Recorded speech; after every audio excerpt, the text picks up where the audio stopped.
আজকে আমি আপনাদেরকে এমন একটা স্টোরি শোনাবো যে গল্পটাতে আপনারা নিজেকে ইম্যাজিন করতে হবে। প্রথমত গল্পটা যদি ফিল করতে হয়, এটা আপনাদের কাছে রিকোয়েস্ট যে এই গল্পটাতে আপনি নিজেকে ইম্যাজিন করেন, তখন যে এই গল্পের মজাটা আপনারা ফিল করতে পারবেন। তো আজকের মেন লিড যে দুইটা ক্যারেক্টার, আমি দুইটার নাম রাখতেছি। একজনের নাম হলো আসিফ, একজনের নাম হলো ইরা, যাতে আপনারা গল্পটা বুঝতে ইজি হয়। তো প্রথমত বলিনি, ইরা ছিল অনেক বড়লোক ঘরের একটা মেয়ে। ইরাদের ফ্যামিলি ব্যাকগ্রাউন্ড ছিল অনেক ভালো এবং অনেক শক্তিশালী, পাওয়ারফুল। কিন্তু যেখানে আসিফের মিডল ক্লাস একটা ছেলে ছিল এবং তার মা বাবারও মানে ওরকম কোনো পাওয়ার ছিল না বা ক্ষমতা ছিল না। তো ইরা এবং আসিফ তারা দুজন ছিল ধরেন দুই এলাকার মানুষ। আসিফের এলাকা এবং ইরার এলাকা ছিল পাশাপাশি, ঠিক আছে।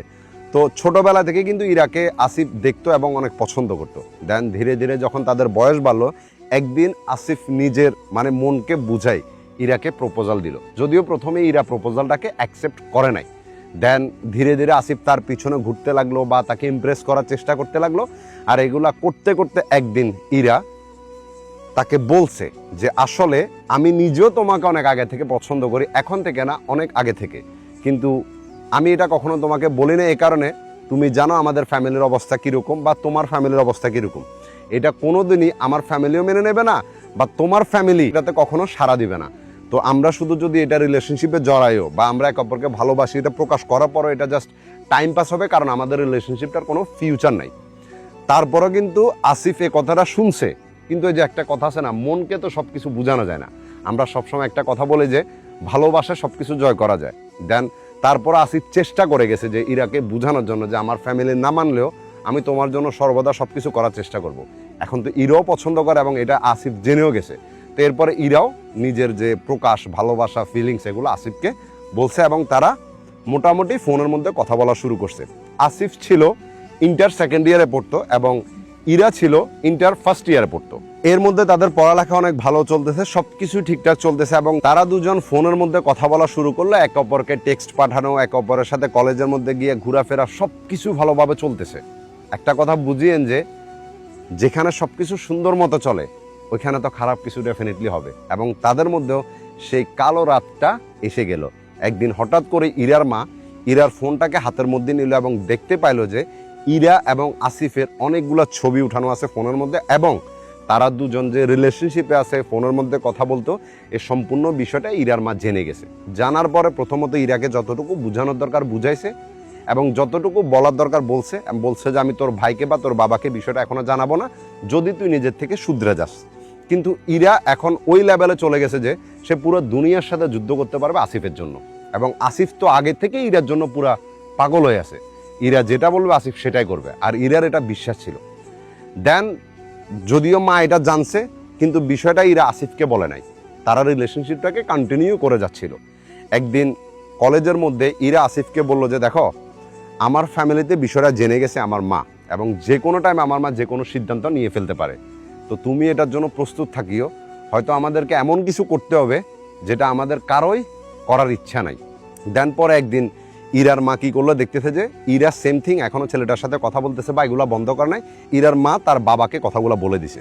বলার পরে তার বাবা ইরাকে ঘরের মধ্যে বন্দি করে রাখছিল পুরা 1 মাস এবং ইরার উপরে যত টর্চার করা যায় সব কিছু করছে। কিন্তু তারপরও ইরার মন থেকে আসিফের জন্য ভালোবাসা বিন্দু পরিমাণও কমাতে পারে নাই। একটা কথা আছে না যে মেয়েরা যদি কাউকে ভালোবাসে তো এমনভাবে বাসে যেটা যদি পুরো দুনিয়া একত্রিত হয়ে যায় না, ওই মেয়েটা থেকে ওই ছেলেটাকে কখনো আলাদা করতে পারবে না। দেন 1 মাস পরে যখন ইরাকে বলছে যে এখন কি তুই কলেজে যাবি বা পড়ালেখা করবি নাকি তোকে আমরা বিয়ে করা দেবো, তুই কি করবি বল। যদি তুই পড়ালেখা করতে চাস তাহলে আসিফের সাথে তোর যোগাযোগ টোটালি বন্ধ থাকতে হবে, ঠিক আছে। কিন্তু এই যে কথাগুলো করছে, ইরাকে বেঁধে রাখছে বা ইরার উপরে টর্চার চালাচ্ছে, এর মধ্যে কি আসিফকে কিছু করে নাই? আসিফ কেউ করছে। আসিফের বাবাকে এসে সম্পূর্ণ বিচার দিছে, আসিফের মাকে বিচার দিছে এবং আসিফকে যত রকমের থ্রেট দেওয়া দরকার সব কিছু দিছে। কিন্তু তারপর আসিফের মনের ভিতরে বিন্দু পরিমাণ ভয় ইরার মা বাবা ঢুকাতে পারে নাই।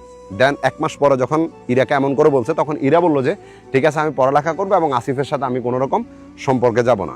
দেন ইরা আবার কলেজে যাওয়া শুরু করলো, পড়ালেখা করতেছে, কিন্তু তাকে চোখে চোখে রাখা হইতেছিল যে সে কলেজে ঠিক মতো যাচ্ছে কিনা, কোনো কিছু করতেছে কিনা, এবং তার হাতে কোনো ফোন দেওয়া হয় নাই। তো একদিন ইরা আসিফের একটা বন্ধুর মাধ্যমে আসিফকে একটা চিঠি দিছে। ওই চিঠিতে বলা ছিল যে এই জায়গায় এভাবে তুমি প্রস্তুত থাকবা, আমি আসবো এবং আমরা দুজন চলে যাব। তো সেম থিং আসিফ যখন চিঠিটা পাইছে তার সামর্থ্য যত কিছু ছিল সে সব কিছু নিয়ে সেম জায়গায় প্রস্তুত ছিল, ইরার জন্য অপেক্ষা করতেছিল। সেমভাবে ইরা ওই টাইমেই আসিফের কাছে চলে আসছে এবং তারা দুজন মিলে উড়াল দিয়ে দিছে ভালোবাসার পাঞ্চির মতো। তো তারা চলে গেছে, তাদের মতো তারা বিয়ে শাদিও করে নিছে, সংসার জীবনও শুরু করে দিছে। আসিফ কি করতো ওই টাইমে? ছোট্টখাটো একটা চাকরি পাইছিল একটা কাপড়ের দোকানে, ওই জবটা করতেছিল যেখানে স্যালারি ছিল 12,000 টাকা, আর ওইটা দিয়ে তাদের সংসার খরচটা এবং তাদের বাসা ভাড়াটা খুব সুন্দর মতো যাচ্ছিল। কিন্তু ইরার ফ্যামিলি যেমন করে হোক, যত করে হোক ইরাকে ব্যাক আনার জন্য চেষ্টা করতেছিল, কিন্তু কোনো মতে ইরাকে খুঁজে পাওয়া পর্যন্ত যাচ্ছিল না। যতটুকু ফোর্স, যতটুকু প্রেশার আসিফের ফ্যামিলিকে দেওয়ার দরকার সমস্ত সবকিছু দিছে, কিন্তু আসিফের ফ্যামিলিও জানে না যে তারা কোথায় আছে। একদম লাস্টে গিয়া ইরার একটা বান্ধবীর মাধ্যমে ইরার ফ্যামিলি খবর পাইছে যে ইরা অমুক জায়গায় আছে এবং তারা ভালো আছে। তো কি করলো, মানে ইরার বান্ধবীকে ফোর্স করে ইরার বাবা বললো যে বল যে ইরার মা অনেক অসুস্থ এবং ইরার মা ডাক্তার বলে দিছে যে এমনভাবে স্ট্রোক করছে যে যে কোনো টাইমে দুনিয়া থেকে চলে যেতে পারে। তো এই বান্ধবী কি করলো, ইরাকে ফোন করে কথাটা বলছে যে তোর বাবা এমন এমন করে বলছে, এখন আমি জানি না যে আসলে সত্যটা কি, তুই তোর সিদ্ধান্ত তুই নিস। তো একটা কথা যেমনটাই হোক না, ইরা যখন ফ্যামিলি থেকে 2-3 মাস পর্যন্ত দূরে ছিল, তার মনের ভিতরে তার ফ্যামিলির জন্য তো এমনি একটা খারাপ লাগা কাজ করতো। তো এখান থেকে তার মায়ের কথাটা যখন শুনছে তার ভিতরে আরও বেশি খারাপ লাগা কাজ করছে। তো সে কি করলো, তার বাবাকে কল দিছে ইরা। বাবাকে কল দেওয়ার পরে বাবা অনেক কান্নাকাটি করে বললো যে তুই যেটা করছিস আমরা ওটা মেনে নেব, কোনো সমস্যা নেই, তুই চলে আয়, তুই কোথায় আছিস বল, আমরা তোকে গিয়ে নিয়ে আসবো। তো ইরা প্রথমে কথাটা আসিফের সাথে শেয়ার করছে যে আমি এমন করে বলাটা কি উচিত হবে কিনা। তখন আসিফও বললো যে দেখো, যেখানে তোমার মা অসুস্থ বলতেছে ওইখানে তোমার যাওয়াটা দরকার, যেহেতু বলতেছে যে ওনারা মেনে নেবে, চলো আমরা একবার গিয়ে দেখি কি হয়, আর যদি তারা মেনে না নেয় তাহলে আমরা আমাদের মতো ব্যবস্থা করে নেব। তো এর মধ্যে অনেক সুন্দর একটা সুখবর হলো কি, ইরা ছিল প্রেগনেন্ট, বুঝতেছেন, ইরা প্রেগনেন্ট হয়ে গেছে। দেন এরপরে ইরা এবং আসিফ দুজন মিলে ডিসিশন নিতে যে তারা ফ্যামিলির কাছে যাবে। মোটামুটি 4 মাস পরে তারা দুজন তাদের ফ্যামিলির কাছে গেছে, যখন ইরা ছিল 2 মাসের প্রেগনেন্ট। এরপরে যখন ইরা গেছে, ইরার ফ্যামিলিতে যাওয়ার পরে সবাই অনেক সুন্দর মতো ব্যবহার করতেছে, ইরার মাও অনেক ভালো মতো ব্যবহার করতেছে। এভাবে মোটামুটি আরও 4-5 মাস চলে গেছে, সবাই বলতেছে যে ঠিক আছে আমরা ফ্যামিলিগতভাবে বিয়ে করে আরও সুন্দর মতো অনুষ্ঠান করে তোকে আসিফের হাতে উঠে দেবো, বাট এখন এটা বন্ধ থাক যেহেতু তোর মা অসুস্থ। তো ইরা কথাটা মেনে নিয়ে দেখতেছে যে তার উপরে কেউ কোনো ফোর্সও করতেছে না, বা আসিফের সাথে কথা বলতে কেউ মানা করতেছে না, সব কিছু অনেক সুন্দর চলতেছে। দেন একদিন হঠাৎ করে ইরার সাথে ইরার মা কি করলো, ইরাকে নিয়ে হসপিটালে গেছে, যে বললো যে আমার একটা বেসিক চেক আপ আছে, আমি ওখানে যাব, তুই আমার সাথে চল। তো ইরা যাওয়ার পরে ইরাকে ওইখানে ইরার মা একটা মেডিসিন দিছে, যে এটা কিসের মেডিসিন ছিল ইরা নিজেও জানতো না, যদিও প্রথমে সে খাইতে চায় নাই, ডাক্তার সহ আসি বলছে যে এটা তোমার খাওয়া দরকার। তো ওই মেডিসিনটা খাইছে, খাওয়ার পরে তো ইরার মাও ইরার সাথে একটু রুডলি ব্যবহার করতেছিল, কি জন্য করতেছিল এটা ইরা বুঝতে পারতেছিল না, সে কিন্তু মেডিসিনটাও খেয়ে নিয়েছিল। দেন বাসার মধ্যে আসলো, আসার পরে ইরার থেকে তার ফোনটা নিয়ে নিছে এবং যাতে আসিফের সাথে যোগাযোগ না করতে পারে সমস্ত ব্যবস্থা করে ফেলছে। এরপরে ইরাকে একটা রুমের মধ্যে বন্দি করে রাখছে। ইরা যত চিৎকার চেঁচামেচি করতেছে যে হঠাৎ করে তোমাদের কি হয়েছে, এমনটা কেন করতেছ, তার ফ্যামিলি থেকে না কোনো শব্দ আসতেছে না কেউ কিছু বলতেছে। এবং এর মধ্যে আসিফ কি করছে, ইরাকে যখন ফোনে পাচ্ছিল না, ইরার বাড়িতে তো তারা এখনো যায় না, তো ইরার এলাকাতে গিয়ে খোঁজখবর নিতে চেয়েছে বা ইরার বাড়িতে যাবারও চেষ্টা করছিল, কিন্তু আসিফকে ইরার বাবা লোকজন দিয়া একদম বলতে পারেন যে তার আদমর অবস্থা করে তাকে হসপিটালে ভর্তি করা রাখছে। কাকে? আসিফকে। কেন করছে?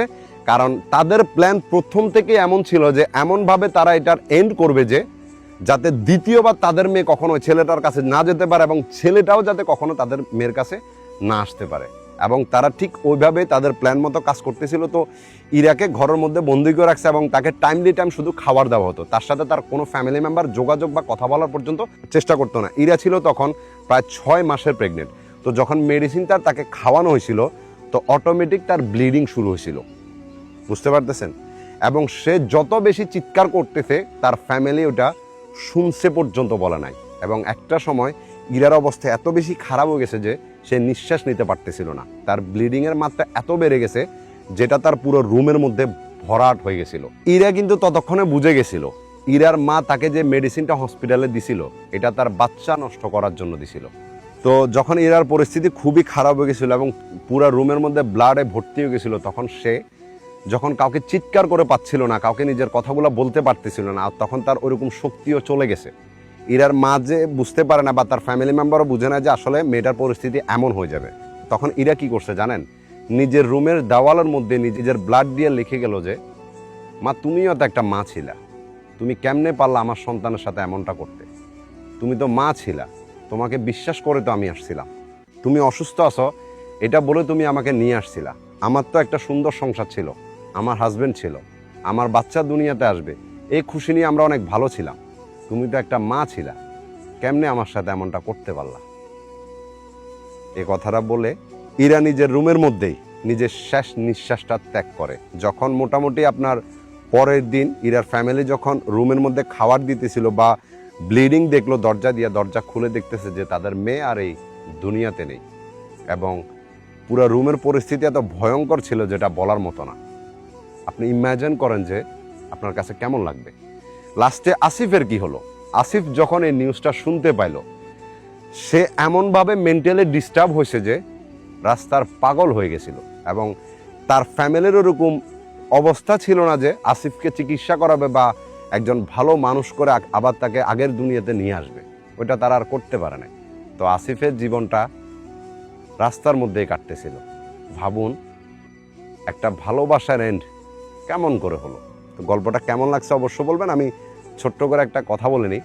এই গল্পটা একটা কাল্পনিক স্টোরি ছিল, যেটা 2014 সালে আমি নিজে লিখছিলাম, এবং এই গল্পটা আজকে আপনাদেরকে শোনার ইচ্ছা করলো। কেমন লাগলো অবশ্যই বলবেন, এবং যত বেশি পারে শেয়ার করবেন। যদিও গল্পটা কাল্পনিক ছিল, বিশ্বাস করেন এমনটা বর্তমানে হইতেছে অনেক। ভালো থাকবেন।